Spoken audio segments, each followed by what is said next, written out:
Hello అండి, welcome to Siri spicy foods. ఈరోజు మన రెసిపీ వచ్చేసి ఆలు రైస్. ఈ ఆలు రైస్ అయితే మనం లంచ్లోకి కానీ డిన్నర్లోకి కానీ అప్పటికప్పుడు ఇన్స్టెంట్గా ప్రిపేర్ చేసుకోవచ్చు. మనకి ఎక్కువ ఏం రెమెడీస్ కూడా అవసరం లేదు. మనకు ఉన్న వెజిటేబుల్స్తోనే మనం చేసుకోవచ్చు. ఆలు ఉంటే సరిపోతుంది. ముందుగా అయితే ఈ ఆలులని ఇలా పైన పొట్టంతా తీసేసుకొని నీట్గా కడిగేసుకొని ఒక బౌల్లో అయితే పెట్టేసుకున్నాను. ఇంక ఇప్పుడైతే కుక్కర్ పెట్టుకుంటున్నాను స్టవ్ పైన.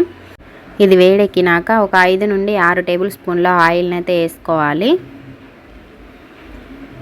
మనకి పిల్లలకి లంచ్ బాక్స్కి కూడా తొందరగా ప్రిపేర్ చేసుకోవాలనుకుంటే ఇది తొందరగా అయిపోతుందండి. ఇంకా వెరైటీగా కూడా పిల్లలు వెరైటీగా కూడా ఇష్టపడతారు కాబట్టి మనం ఇలా వెరైటీ రైస్లని చేసి పెడితే వాళ్ళు ఇష్టంగా తింటారు. త్వరగా కూడా అయిపోతుంది. ఇంక ఇందులోకి అయితే నేను చెక్క పువ్వుని వేసుకొని జీలకర్ర వేసుకుంటున్నాను ఒక 1/2 టేబుల్ స్పూన్. అలాగే ఒక 2 మిర్చి ఇలా పొడుగ్గా కట్ చేసేసుకొని వేసుకున్నాను. ఇంకొక క్యారెట్ తీసుకున్నాను. మనం ఇంట్లో మనకి అందుబాటులో ఏ వెజిటేబుల్స్ ఉంటే ఆ వెజిటేబుల్స్ని యాడ్ చేసుకోవచ్చు. మనం క్యారెట్ని అయితే వేసుకున్నాను నేను. ఇంకా తురిమిన అల్లంని కూడా వేసుకుంటున్నాను. చూడండి, మీరు క్యాబేజీ కానీ ఇంకేదైనా వెజిటేబుల్స్ ఉంటే అలా యాడ్ చేసుకోవచ్చు, బాగుంటుంది.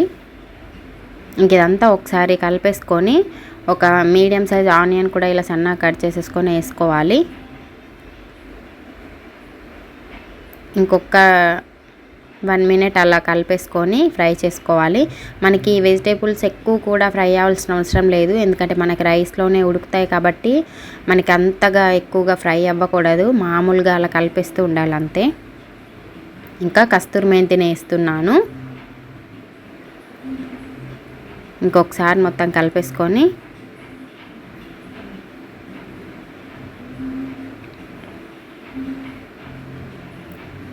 కరివేపాకు తీసుకుంటున్నాను. ఒక 2-3 రెమ్మలు కరివేపాకు తీసుకోవాలి.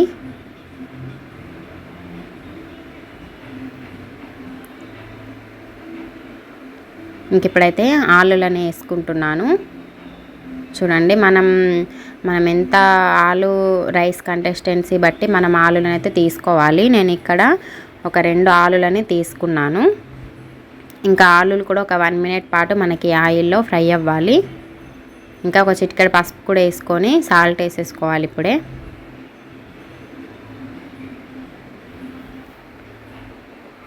కొంచెం పెప్పర్ పౌడర్ వేస్తున్నాను, మిరియాల పొడి. ఇంకోసారి ఇదంతా మిక్స్ అయిపోయేలాగా ఒకసారి కలుపుకోవాలి.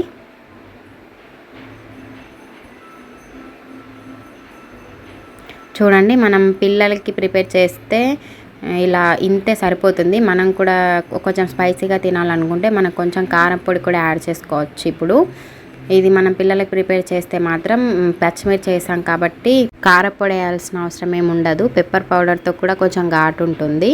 ఇంక ఇప్పుడు రైస్ అయితే క్లీన్గా కడిగేసుకొని వేసేసుకున్నాను. ఇప్పుడు మనకి కొంచెం వాటర్ ఎక్కువగా పోయకుండా ముందే మనం ఈ వెజిటేబుల్స్లలో రైస్ని ఒకసారి ఒక 2 మినిట్స్ పాటు ఉంచుకోవాలి. మనకి రైస్ అనేది పొడి పొడిగా బాగా వస్తుంది. ఒక 2 మినిట్స్ తర్వాత వాటర్ని అయితే పోసేసుకోవాలి. ఇంక ఇప్పుడైతే వాటర్ని పోసేసుకున్న తర్వాత ఇంకోసారి మొత్తం మిక్స్ చేసేసుకొని కొత్తిమీర తీసుకోవాలి. ఇప్పుడు సన్నగా తరిగేసుకొని కొత్తిమీర వేసుకుందాము.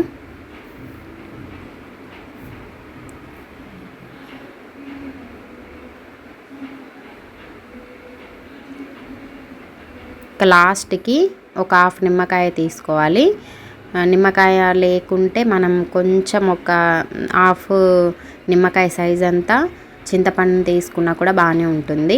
నేనైతే ఇక్కడ నిమ్మకాయ రసం తీసుకుంటున్నాను. ఇంకా మూత అయితే పెట్టేసుకొని 3 విజిల్స్ వచ్చే వరకు అయితే మనం ఉండాలి. 3 విజిల్స్ తర్వాత చూడండి, ఉడికిపోయింది మొత్తం. ఒకసారి చూద్దాము. చూడండి, మనకి ఆలు రైస్ అయితే రెడీ అయిపోయింది. చాలా టేస్టీగా మనకి సింపుల్గా అప్పటికప్పుడైతే అయిపోతుందండి. ఇలా వెరైటీగా అప్పుడప్పుడు తింటూ ఉంటే చాలా బాగుంటుంది. మీరు కూడా తప్పకుండా ఈ విధంగా ట్రై చేయండి. మీకు ఈ వీడియో నచ్చితే తప్పకుండా లైక్ చేయండి. ఎవరికైనా యూజ్ అవుతుందంటే షేర్ చేయండి. ఇలాంటి మరిన్ని రెసిపీస్ కోసం మా ఛానల్ని సబ్స్క్రైబ్ చేసుకోండి. Thank you for watching.